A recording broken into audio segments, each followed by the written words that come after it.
අපි හැමෝම ජීවිතේ කවදා හරි එක වතාවක් හරි හිතලා ඇති ඇයි මම මෙහෙම හැසිරෙන්නේ නැත්නම් ඇයි අනිත් අය මේ වගේ දේවල් කරන්නේ කියලා.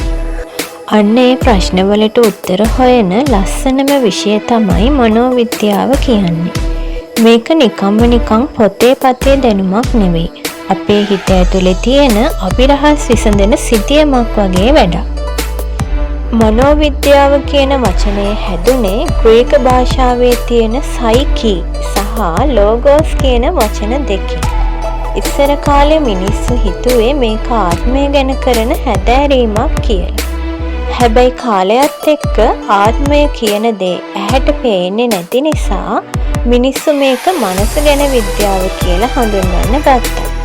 ඇත්තටම මනෝවිද්‍යාව ස්වාධීන විද්‍යාවක් වුණේ 1879 දී විල්හෙල්ම් වුන්ඩ් කියන විද්‍යාඥයා ජර්මනියේදී පළමු පර්යේෂණාගාරය පටන් ගත්තට පස්සේ.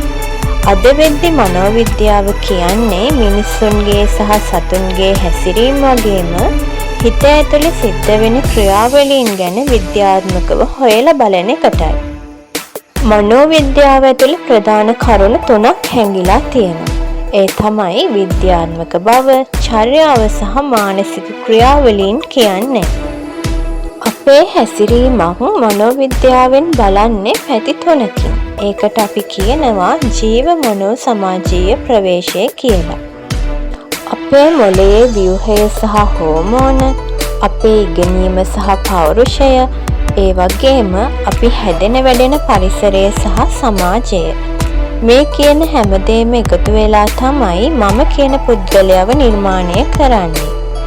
සමහර වෙලාවට අපි ජ්‍යොතිෂය, අල්ලේ රේඛා බැලීම වගේ දේවල් මනෝවිද්‍යාව කියලා වරදවා වටහා ගන්නවා. ඒවා ඇත්තටම ව්‍යාජ මනෝවිද්‍යාවන්. මොකද ඒවට විද්‍යාත්මක පදනමක් හෝ ඔප්පු කළ හැකි සාක්ෂි නැහැ. මනෝවිද්‍යාව හැම වෙලේම වැඩ කරන්නේ තර්ක සහ පර්යේෂණ එක්ක. මනෝවිද්‍යාවෙන් කරන්නේ කෙනෙක්ව විස්තර කරන එක විතරක් නෙවෙයි.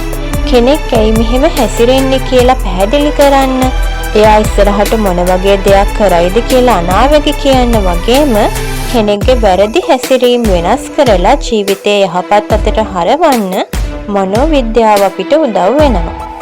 අවසාන වශයෙන් කිව්වොත් මනෝවිද්‍යාව කියන්නේ අපේ අභ්‍යන්තර ලෝකයත් බාහිර ලෝකයත් යා කරන අපූර්ව පාලමක්. ඒක අපේ මානසික සෞඛ්‍ය විතරක් නෙවෙයි, අධ්‍යාපනය, රැකියාව සහ හැම සමදතාවක්ම සාර්ථක කරගන්න ලැබෙන ලොකුම පිටුවහලක්.